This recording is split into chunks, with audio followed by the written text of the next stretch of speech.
there's a lot of confidence that I've now got within business because we are having a lot more success than we've ever had.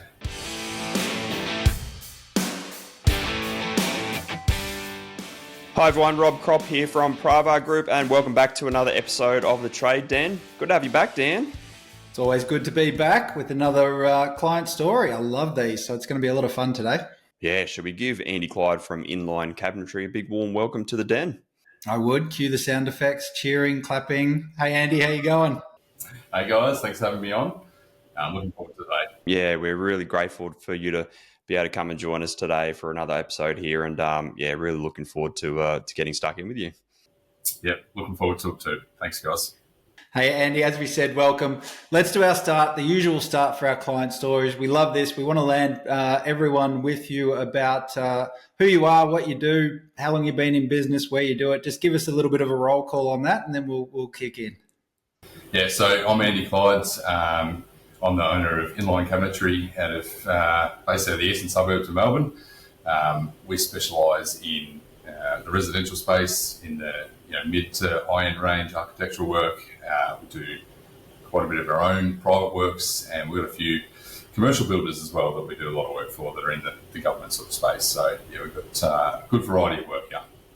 Right. How long have you been trading? Since 2019, but in business pretty well since 2017. So, yeah, had a couple of years as a shareholder of a previous company. Very nice. You're a young guy. How old were you when you first started running as an owner of Inline? 31. I just clicked over 31. Yeah. And I had that point where I was like, I'm 30. Geez, the last 10 years went quick. I don't want to get to 40 and not give something a crack. So, yeah, I just bit the bullet and had to give it a go. So, I'm nearly 40, still got another year to go. So, it's been a good journey so far. So you're younger than Rob. I'm going to jump in quick because I think he's going to say you're just old, Dad. But anyway, we'll... I turned 40 the other day, mate, back in May. So it's life doesn't change when you turn 40, so don't sweat it. It's all good. Got plenty of grace here, mate. So I'm surely going to keep coming thick. Yeah. I was going to say 50 is the new 40, but anyway, let's move on. Andy, let's talk about coming into coaching. I think you remember this day pretty well. Do you want to just take us back there? I think it was in 2021. You might have a more clearer sort of picture of exactly when, but coming into coaching, where were you and what did life look like back then for you? Yeah, it was hectic. Life was pretty crazy.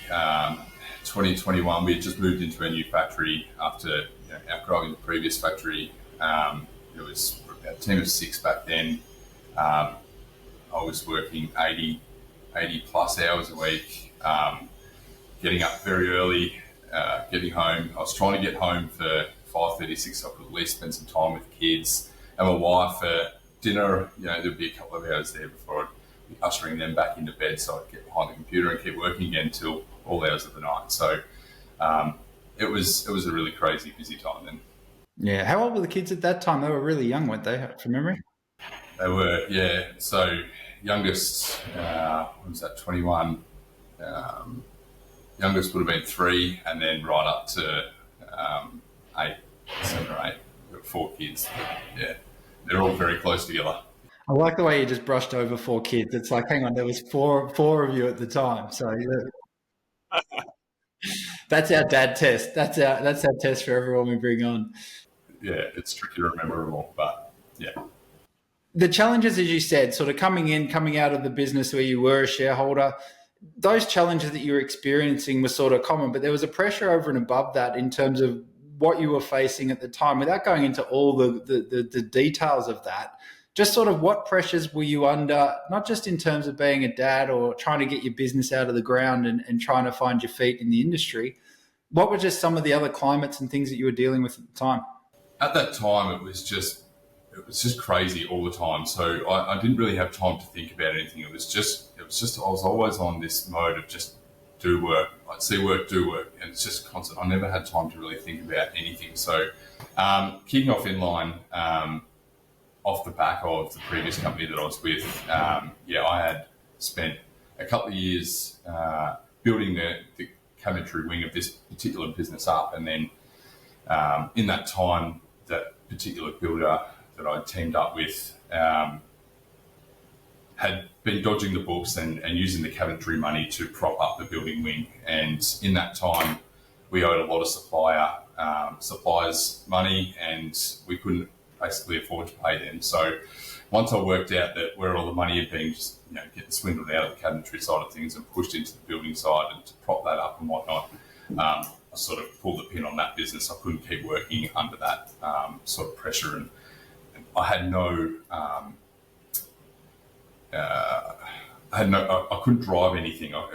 All the answers were back onto this particular builder, so I couldn't make any answers. It was all back to him. So I didn't like that. I like being the one making the calls. I like everything coming back onto me, and if something's going to go wrong, it's going to be off my back, not someone else's. So Inline kicked off pretty rocky. I mean, in the industry, everyone knew me as this other company, but I wasn't the director of that company, and we were dragged through mud. We couldn't get credit with any suppliers. For 3 months, we had to solely run off getting deposits in, using that money to get jobs going. I had to refinance my home, which put us back behind another 150K, and it was just this really tough time. So those sorts of conversations back with my wife that we've got to refinance to do this to get out of this position was really tough at the time. So look, we just head down, bum up, and just went for it over the next 12, 18 months, and really had to dig my heels in and build that trust back with everyone so that we could, trade properly again and trade how we should be trading. I think there was quite a bit of ego probably driving at that point, going, I've worked too hard right now to let go of everything that we've already built. So it was, I wasn't going to let that go. I wasn't going to let that slip. So that was a big drive for me to just keep pushing. No wonder you were working so much at the time, because it wasn't just trying to get a business out of the ground. Plus, it was also in that period when Corona was also around as well. You're a young guy, young family, but you're also trying to salvage your own reputation and everything all at the same time. Like, starting a business is hard enough, let alone trying to build and salvage a reputation and get it all out of the ground. You kind of had it all against you, didn't you? It was, yeah. It was. I just felt like at that time I was a punching bag. I was just getting hit left, right, and centre. And every time we took one step forward, it was 10 steps back. And it was like, when's this going to end? How is this?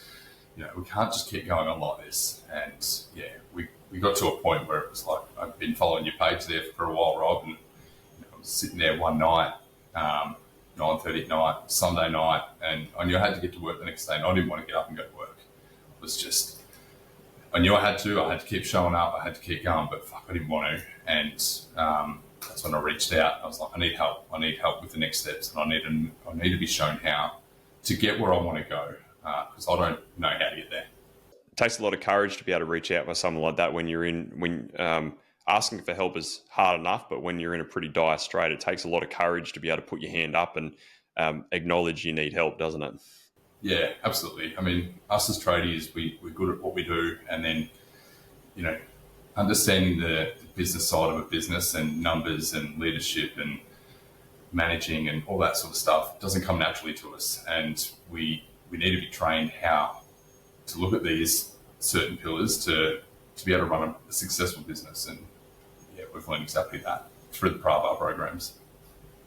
Do you reckon, Andy, you mentioned two words. One was ego, one was belief, as you were talking through that time. What drove you, do you think, most in that time? Was it your own self-belief, or was it just ego in terms of I want to be something more or different? Like, what was it that really kicked you over the edge? There's probably a little bit of both. I think the ego behind it was I don't want other people to see me failing or fail. And especially, I promised my wife when I took this journey on and went down this road of my own business, which was very apprehensive about me starting the business purely because of the security around that and making sure there's money coming in each week to support the family. I remember distinctly saying to her, I will make this work. I'm going to make this happen, and you're never going to go without. And I still live by that today, and still to this day, we've never gone without. Yes, there's been tough weeks, don't get me wrong, but we've never gone without. So it's definitely that part that was that's always been driving me to be successful. Yeah, fantastic. What I'm going to put you on the spot a little bit here, but what 3 words would you use to describe yourself in that time? Determined, for sure. Determined to make something work. Determined to keep pushing and be successful, but completely overwhelmed, scattered, lost, all at the same time. So, yeah, I knew what I wanted to do and where I wanted to go. I just didn't know how to get there. So that would probably be the main ones. Yeah, and when you started, then let's talk about that journey. So you mentioned you called Rob. Rob gave you a call back, and no sooner were you in the launch program. We talked around. I remember onboarding you back then. The first time it was we were talking just before we started the show around. I remember that day very clearly. There was this guy sort of sitting in an upstairs office with a very dark room, very quiet, and just sort of, what are we doing here? How did you feel about coming into coaching at that time? Were you just hopeful? Was it sort of like this is a Hail Mary? Was it just purely, I need the support? Did you have a plan in mind? When you got to coaching, what were you feeling? What were you hoping for?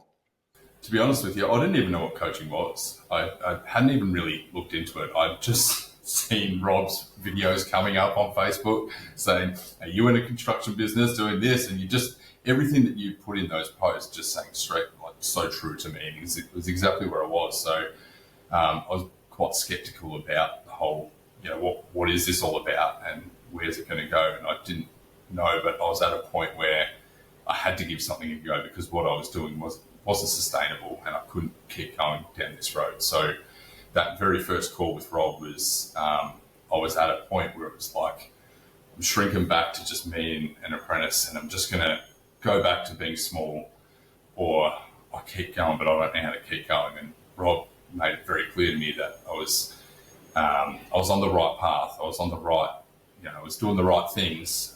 We just needed to shift the trajectory of where I was going and what I was doing and go that way. So I put a lot of trust into Rob after that phone call. And, after that, we had another onboarding sort of session coming into launch, and you had your easel board behind you and you had all your texters going. You put all these squiggly lines all over a page, and I didn't know what the fuck you were talking about, but it looked good to me, and I'm like, well, let's go on this journey and see what it's all about. So I remember that pretty clear.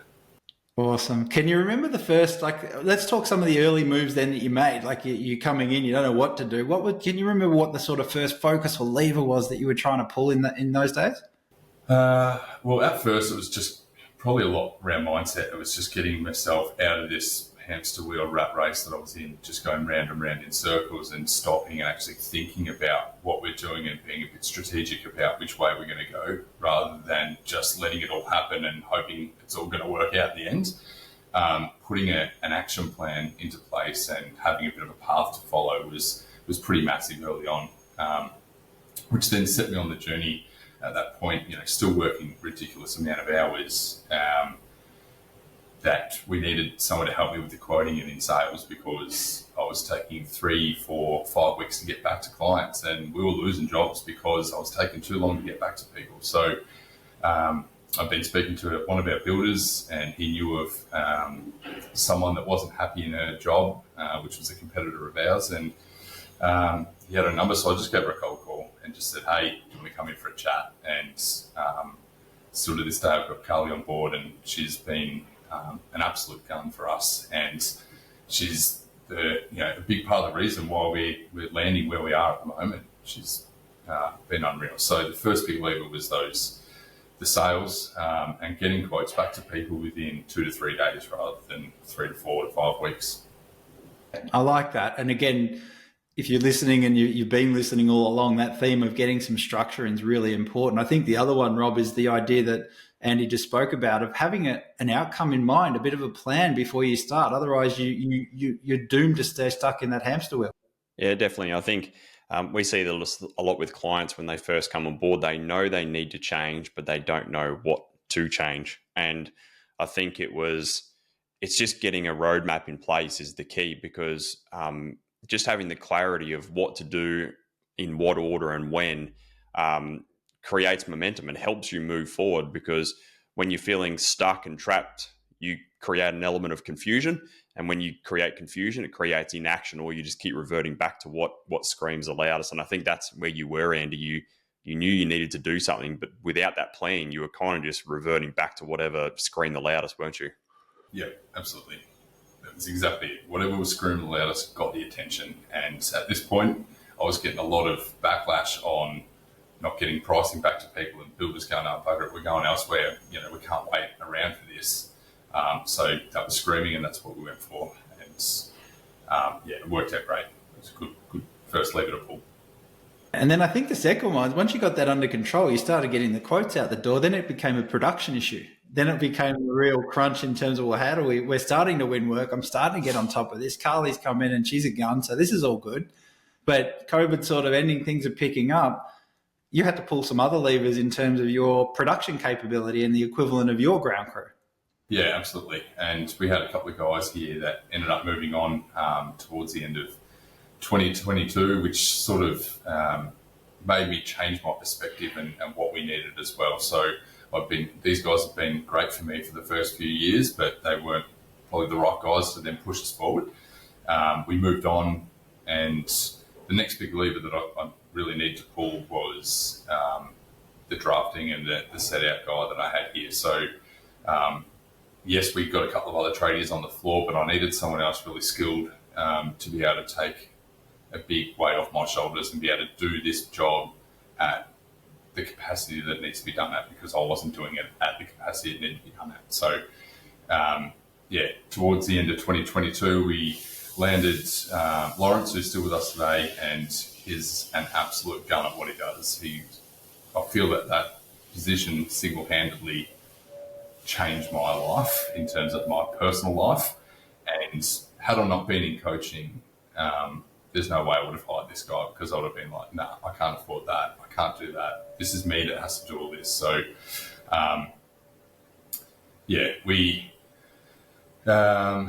we put him on early in 23 and haven't looked back. That was a really big lever.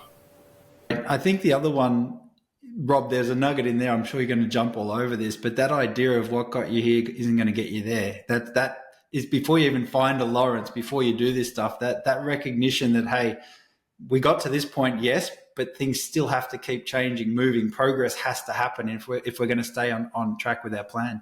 Yeah, definitely. If you listen to Andy's story, and if you've heard all our other client features, there's a real theme along all of it is we get off the tools, we become sales led, we dial in our ground crew. Like there's the same formula, the same formula works. But before you got to Lawrence and got him on board, that took you a long time, didn't it, Andy, to wrap your head around and have that, like you knew it was the right strategy, but it took you a long time to mentally accept that was the right one. Talk us through that, because that took you a bit to reconcile, didn't it? It did, and I think that's that small mind sort of thinking that you think that you are the only one that can do this job. And I was definitely in that. I was like, there's no one else that is going to look at these jobs and do this the way that I do it, at the speed that I do it, the quality that I do it, and the accuracy. When I look back now, like it took me so long to get that in place, but I wish I'd done that so much earlier, because he does that job at 95 to 100% quality now, where I was doing it maybe 30, 40%. And we've gone from having so many stuff ups out in the factory and jobs that, 20 unfinished jobs on the go to, just a couple now, because nothing gets missed now. He's doing that job. That's only what he has to do, is just do the set outs and do that. And in the lead up to that, I didn't see this until afterwards, but in the lead up to that, I'm like, there's no way I'm going to find someone that's going to be able to do this better than me. And how wrong I was. Like I found everyone in this company does their job so much better than I'll ever do it, because that's all they're doing is that one section of the job, whereas I've been doing that plus that plus that plus that, and it just never works. It's a big limitation for so many business owners that mindset is no one's as good as me. It saves me time and energy and money if I just do it myself. And I think there has to be a point of time where you put that little bit of an ego or chip on the shoulder aside to be able to go, hang on a second, there are actually people out there who can do this better for me. Because in your world, it's Loz in the bookkeeping and admin side of things. It was Carly in the residential sales. It was Lawrence in the set out. It was the guys in the factory in the install. It was every time you've taken a step forward, you've had to overcome that mindset of, actually, there are other people out there. I'm not the best at this. I think I'm doing a great job, but I've just got to let go of that ego or that mindset and let someone in. And every time you've done it and turned those corners, it's catapulted you forward, hasn't it?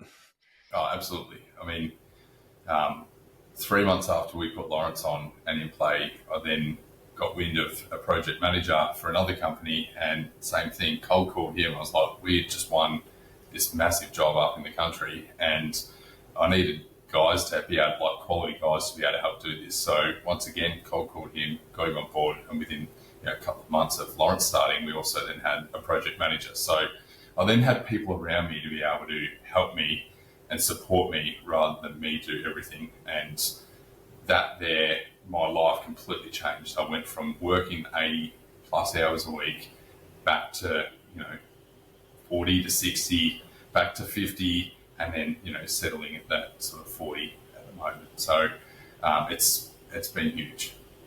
What did that mean for the family and the kids in that sort of realm when you did that? Like, there's obviously knock-ons and everyone can understand there is ripples, but tell us a little bit about what had actually happened in your world when you made these changes and what you noticed at the time.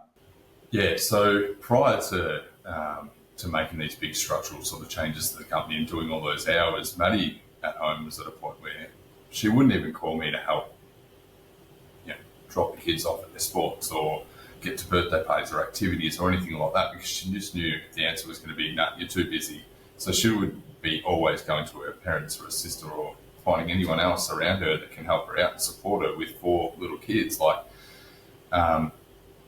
thinking back of it, like, I did what I had to do, and she knew I was doing what I had to do. So there wasn't like resentment or anything there, but I didn't feel great within myself, not being able to be there. So now I am there. I'm able to be there. I'm able to help out. I get to every one of the kids' sports every single week. I now time block my life and my work rolls around my life now. It's not the other way around. So everything I can. If the kids need to go to the doctors, we get them there. We split, we divide and conquer, and her parents don't have to be there helping out every step of the way. So it's been a massive, massive shift in the last 12 months. That's so good. I think that idea, you've gone from then everything that was whatever was screaming the loudest, it's now whatever I deem to be the most important, which is a monumental shift, and it makes huge impacts in families and relationships with kids and stuff when you do that. The other thing I would say, and I think this is where a lot of guys tend to get it wrong, and I think we learn over time, but time's not what you've got when you're trying to run a business, is that a lot of guys, when there's that, we talked about ego and belief, I think what you did was you held your belief, but you let go of the ego. And I think a lot of guys get that wrong. They'll hold onto the ego and let go. The belief disappears, and then they just got left with this ego, or this what they believe is their ego, or what they think they should do. So I think that move that you made along this way in making these decisions, like Rob was talking about, is a really good example of the power of just sort of going, right, I'm going to hold on to my belief, but the ego's got to drop. If I'm going to go and get people that are better than me, I have to go through this path. Yeah, absolutely. The ego's definitely dropped right away, and it was probably a big driver at the very start. And that's long gone now. And we're going to talk about that, because I want to turn a corner and talk about your role then, going from being the jet you were on the tools, the estimating, the sales, if I've left anything out in terms of all the hats you were wearing, feel free to throw some more in there. But going from that idea of, I've now got a business that I've got to lead, and a business I've got to manage, and a business that's there to be run, and someone's got to do that. And that became your new role. Being so close in the trenches, what was your approach to management sort of early on? Were you in the mate to manager category? Were you you were trying to manage but just weren't getting any cut through? How would you summarize your management skills back a couple of years ago? They were terrible, I reckon. Back a couple of years ago, I was more the mate. I was absolutely the mate with the guys on the floor, and knock off at the end of the day and have a beer and talk, and there was no real hard line management or anything like that.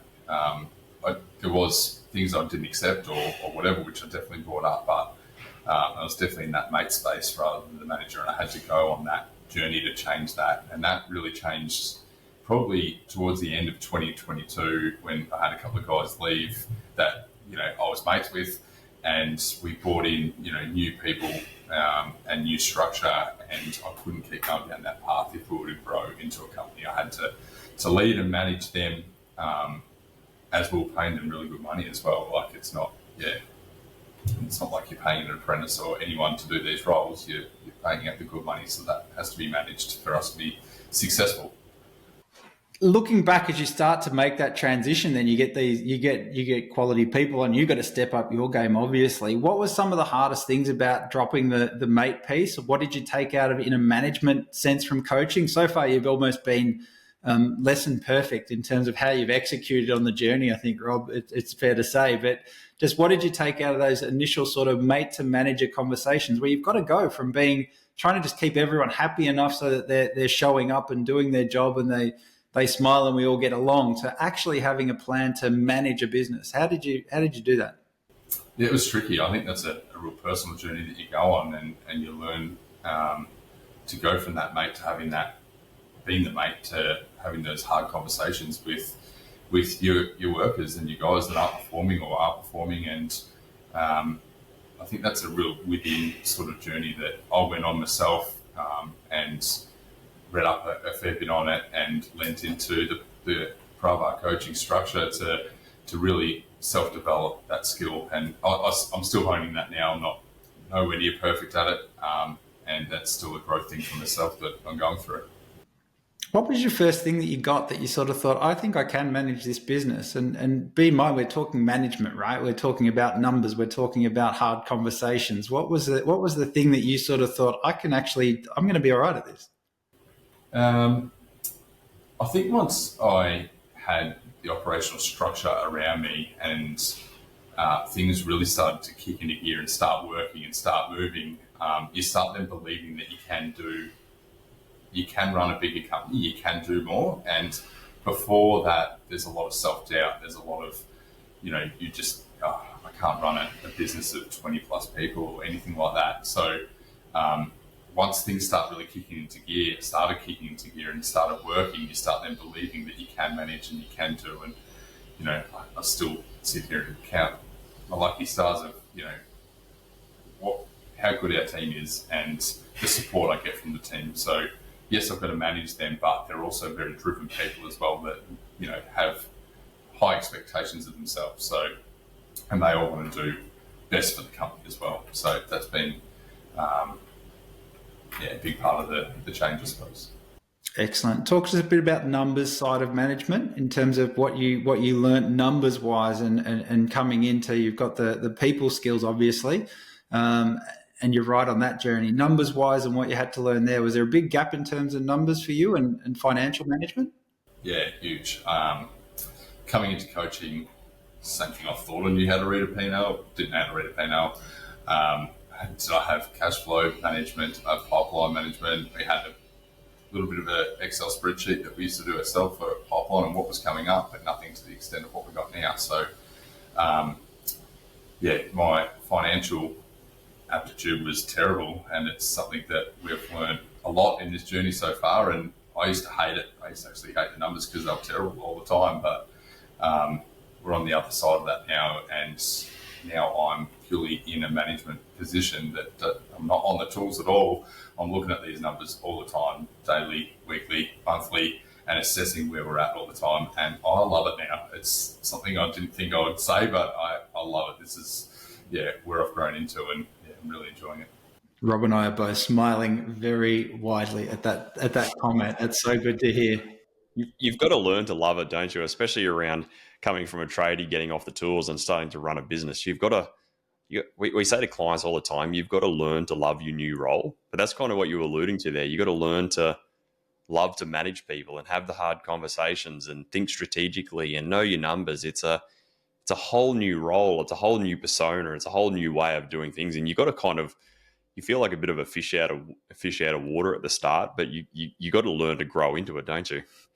Yeah, absolutely. And just keep dialing it in and keep learning new parts and new things. And I love it now. And I've got the time to invest into it, to enjoy it too. Whereas before, I didn't have time to look at the numbers. I didn't have time to analyse it. It was just, it's something that I didn't like doing, so I just swept it under the carpet or put my head in the sand because I didn't want to have to deal with, the numbers that were coming out the other end. I didn't like that. But even now, when we have a bad month or whatever it may be, I actually like it. I look at that and go, right, what went wrong? I sit there and analyse, how did we have a terrible month? What can we do to fix? Where did that go wrong? So, whereas before it would have just been bad month after bad month after bad month, and just try and work your way through it. And I think it's one of those things where this stuff just takes time. Like if you're already looking at dates in terms of the conversation we've had already, it was early 2021 when you first came on board. Now we're talking into the 2023s of where you are so far in your journey. This stuff takes time. And I always say this to clients early on in their journey, that to be able to go from 1 million to 2 million to 3 to 4 to 5 and build out that what we call a $3 to $5 million lifestyle business, it's like a 3 to 5 year journey. And it's like anyone can make a shitload of sales and go from 1 to 3, but the time comes from learning the skills, having the management skills, the time to sharpen your saw in terms of your financial acumen and the understanding of numbers and the restructure and the hiring and learning to manage. Like that stuff just takes time, doesn't it? And a lot of people get, sometimes it puts people off when I say, mate, you're on a 3 to 5 year journey minimum to get here, but it literally takes this long, doesn't it, Andy? Oh, 100%. And you can't just learn this stuff overnight. It's something that's got to be practiced and practiced and practiced and practiced. And it's only, I'll be honest, it's probably in the last 6 months that I've actually felt confident around that. And it's just part of the growth. You've just got to practice and practice and practice. Part of the journey. I love it. Now, it might sound like that we're coming to sort of where we are today, but I've deliberately sort of held off on this. And this is going into, let's talk about leadership and really going from mate to manager to leader. And I think for you, there was a very pivotal moment that you had in your mind as something you wanted to do personally, and that became a transformational thing for you that I think you'd look back, you'd say it was a gift every day of the week. But let's talk around this trip you did to Kokoda. Maybe set it up in terms of what you were planning just for yourself, and then we might dovetail into how this became part of your coaching journey and how it fed into you becoming what I think the whole group knows, anyone who knows you or has heard you, is become Andy 2.0. Yeah, so obviously this has been it was a lifelong thing that I wanted to do, and I love a challenge, and the Kokoda challenge was something that I'd thought about. I'd actually gone to book it in 2011, but then my wife fell pregnant and we put that on the back burner. So start of last year, my brother-in-law turned 40 and he asked if we were keen to do Kokoda, and I jumped at it. I was like, let's do it. It doesn't matter what pressure I'm on right now. I just got to book this in and I'm going to work towards it. So I went on that journey of training myself and getting myself ready to do the Kokoda track. And in that time, in coaching and Andrew being such a massive support to me, really challenged me because I was going through this transition in business from survival into successful mode. And I've spent so long in survival mode, but we're coming out the other side of that now. And he challenged me leading up to it to go into the jungle and shed Andy 1.0 and come out the other side as Andy 2.0. And at the time I was like, what the hell is this guy talking about? And it took me a little bit to sort of, like, I knew what he was talking about, but I was like, how am I going to do this? And it's something that does just start to happen. And for me, that you really got to, I went into the jungle and I had this in the back of my mind that I was going to come back out the other side and not fall back into what I've always done and shrink back. I was going to shed Andy 1.0 and come out and keep growing. So I did that. It might have taken a month or two on the other side of Kokoda for that to really start to come through, but I definitely left a part of me behind in that jungle. Yeah, we talk about this as being part of what we call a hero's journey. And Joseph Campbell talks about hero's journey in the classical sense.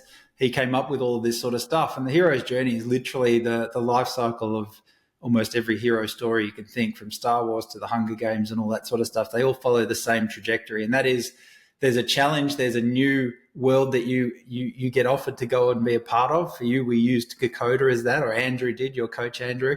He used that as the backdrop for your hero's journey. And it became that thing where you go through the call to action. You then end up in what we call the cave, where only you can go in there. And if you're thinking about it in terms of what you might know listening, it's that part in Return of the Jedi where Luke Skywalker goes into the cave and he has to confront Darth Vader. That's him going into the cave and what comes out and all this sort of stuff. So that's that sort of that metaphor that gets used in the hero's journey. The jungle and Kokoda and this whole track for you became the cave of you going into that. But more importantly, what was going to be left behind and what was going to come out. So I think, as good as everything we've talked about to this point, and your story and what it was, the full transformation, that there's no going back, the moment of saying, I am now committed to being this guy, I think has its origins in that jungle and what you left behind. I don't want to focus on what got left behind as much as who came out at this point. Talk us through what you think was, because as you come out of the cave in the hero's journey, there's the gifts that you're given, and you reflect on those. And it took a couple of months because you've got to have the new challenges and recognize that you are this new version. So talk us through what lessons you took out of that, and who came out, and what is Andy 2.0. We started the conversation with you talking around the 3 words you'd use to describe yourself. If those changed, or what you look at now when you look in the mirror, what is Andy 2.0? Great question. And I think, I left Andy, the cabinet maker, out in the jungle, and came out Andy, the businessman, and I had to really step up to that.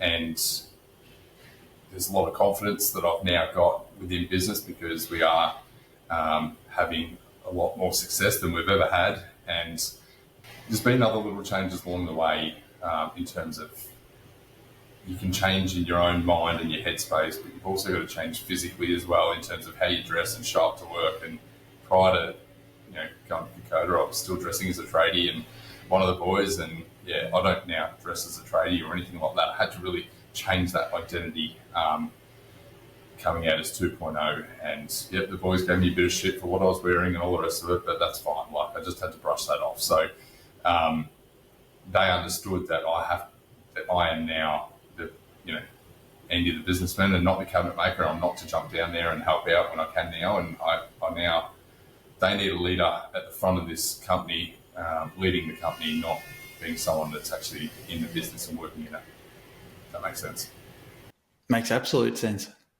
I think that Andy 2.0 that you've taken into business, and again, I want to really hammer home for people listening, is the confidence that you just spoke of. That's that belief still shining through. There's got to be that sense of belief, that hope that we can do it, that vision that you've had, which is a big part of leadership.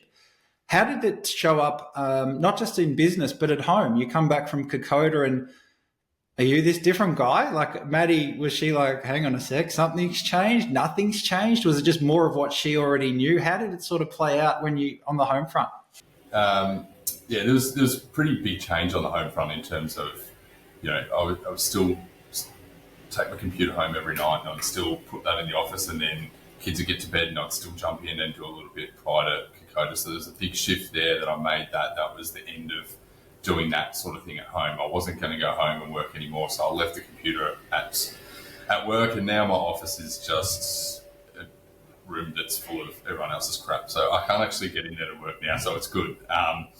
I am present at home now. I don't have to usher the kids into bed, and I don't have to skip 4 pages while I'm reading a book, so I can quickly get to the end of the book, because I knew I had to get on the computer and keep working. So I can sit there and spend the time with the kids and read and not rush them, which before they probably didn't know too much I was rushing, but as they're getting older, they know that when you're trying to brush them off now. And I couldn't keep going down that path. So home life is great. I get out of here at a good time every day. I make sure that I'm at the kids' sports events every single night of the week because we've got 4 kids that do multiple sports. So there is something on every day. I haven't worked a Saturday in over 12 months when I've done nothing but work Saturdays for the last 10 plus years.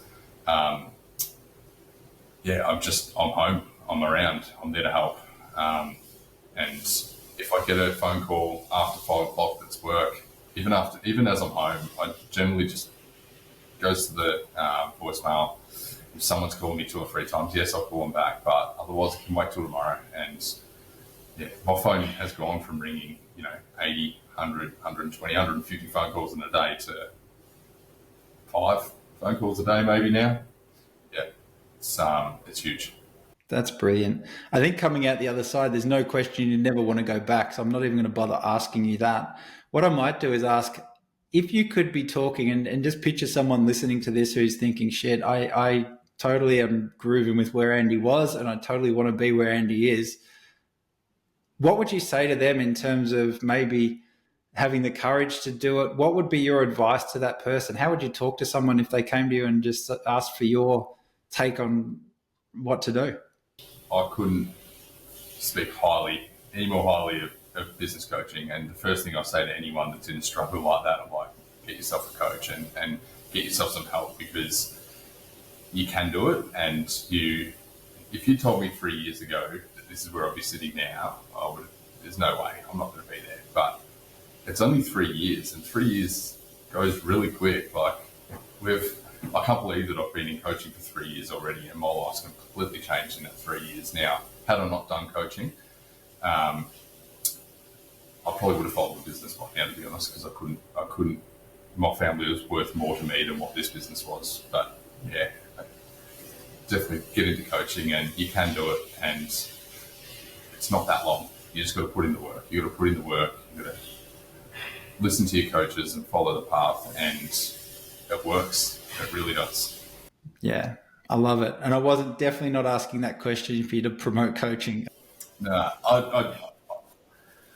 I honestly say to everyone, Dan, like it will, even our suppliers, I had one of our reps come in just before and we're talking about, the growth of the company and you can't, there's not other guys around here to do this and why are you growing so much and, is there any benefit in growing and doing all this sort of stuff because they're just in this small-minded way that everyone's always done it. But there's a bit of a change of the guard that's happening now, I feel, with older business owners sort of pushing out. They're getting into their 50s, 60s and going, it's all getting too hard now. But us younger guys are sort of coming through and moving with technology. But there's so much business coaching around there now. You can get the help that you need to kind of get you through to where you want to go.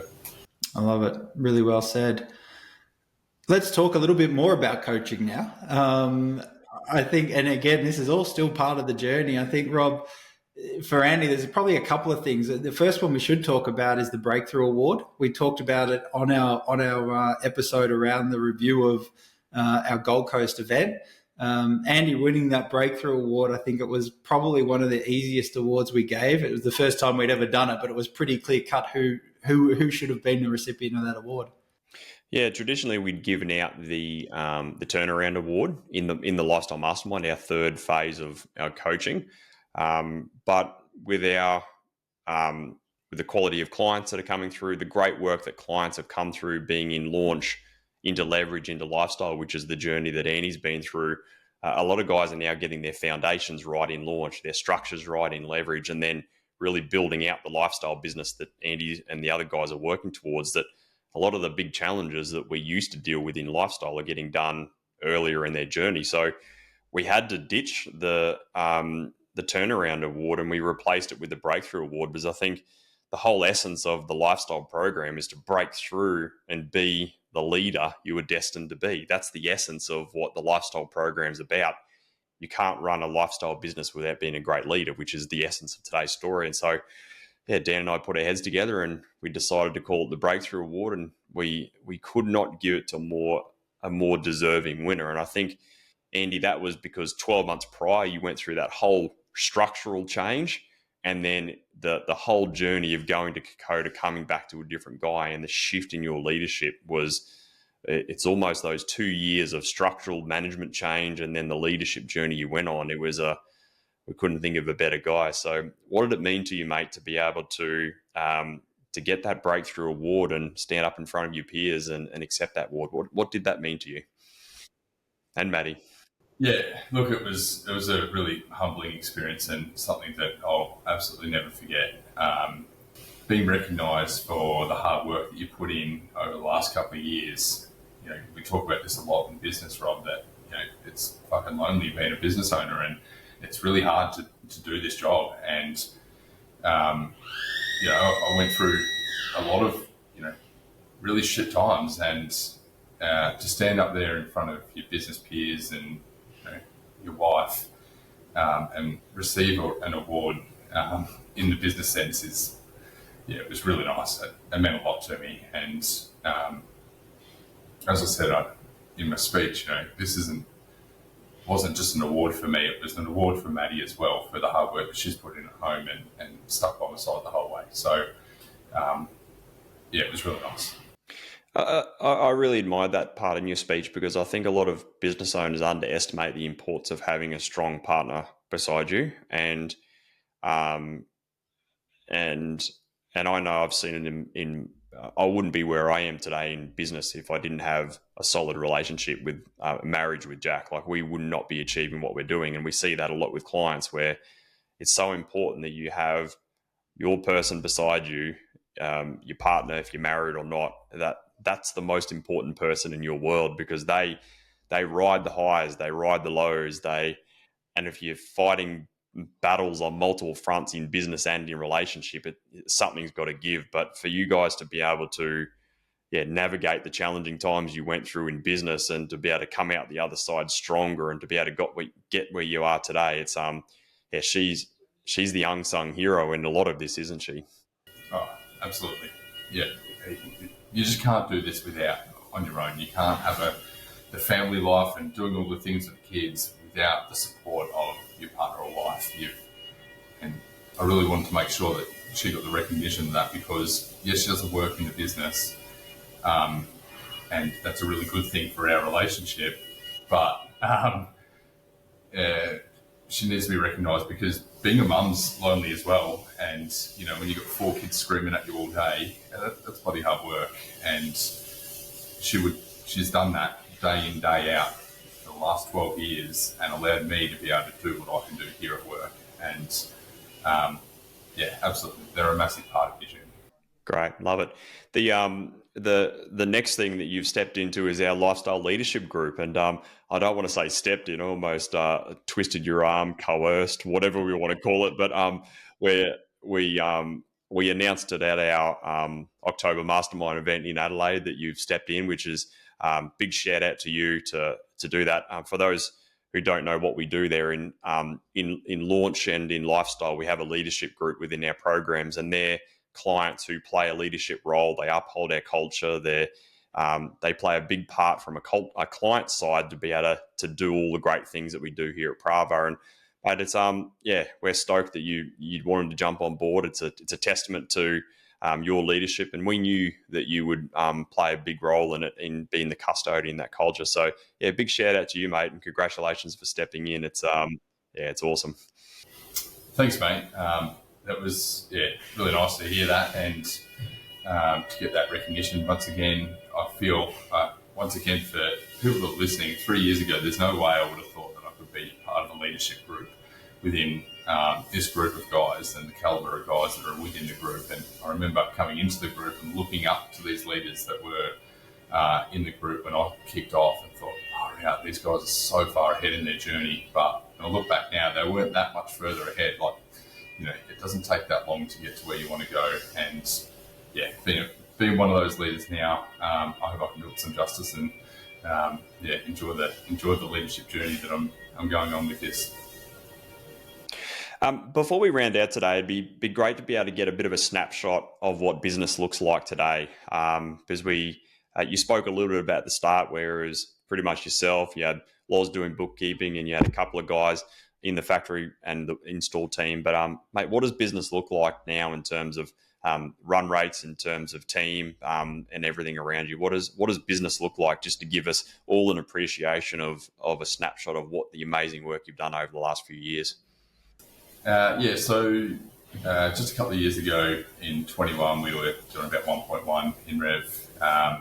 And then to that last financial year, we hit 2.9, and we are on the trajectory to about 3.6 this financial year. We have a team of 13 with subbies, and we have actually just started renting some space in the factory next door to us to start unlocking some capacity on the floor. So with the view to be moving into that factory next year. So it's been some pretty massive changes in the last couple of years. Fantastic, mate. It's I'm going to say it is well deserved, but geez, it's been well earned more than anything else. So excellent job. I think we can. It's a great place to wrap it up with that as being our end of it. I remember Rob said in his speech how proud he was of who you'd become. On behalf of all of us, I think we're very proud of what you've done for the way you've approached it and your willingness to really keep your belief and drop the ego and all the things we've talked about today. You've executed like a champion, which is what we look for. So on behalf of Rob and myself, we've both had the pleasure of being there since the start of your journey. Andrew, who's been your coach, I know he's very proud of you too. So, mate, we can't speak highly enough of you, and we can't wait to see what you do going forward. But thanks for coming in today and sharing your story. Awesome. Thanks heaps, guys. I've had a great day today. It's been good fun sort of reflecting on the journey of what's been the last couple of years. So appreciate all the work that you guys put in to us, and can't thank you enough. Yeah. Thanks, mate. We really appreciate it. You've done a cracking job, and I think the essence of today's story is that your willingness to grow becomes the limit within your business. A lot of business owners pursue business growth, but they don't realise that their business growth is handicapped by the willingness of the owner to grow themselves. You never outgrow who you are, your identity, and you're willing to grow within yourself. And mate, you're a testament to that the more you've grown and expanded and developed yourself, your business is just growing into that level of expansion. So congratulations, mate. You've achieved some great things, but it's been as much a personal journey as it has been a business journey as well. So, and you're a testament to that. So well done, mate. Thanks very much for joining us today. If today's story has really resonated with you and you've absolutely loved hearing Andy's journey in terms of where he's come from, the journey that he's gone through to get to where he is today, if that's really resonated with you and you'd love to be able to have a conversation with us to be able to see how we might be able to help you on your journey, either click on the links in the show notes or join us at strategysession.com.au to be able to just book in a time. Let's have an honest conversation around where you're at, where you want to go. Let's bridge the gap and put a roadmap in place. And if we're a good fit, let's get you into coaching and let's see how we can help transform your business and life as well. Thanks for tuning in today and looking forward to coming back to you next week.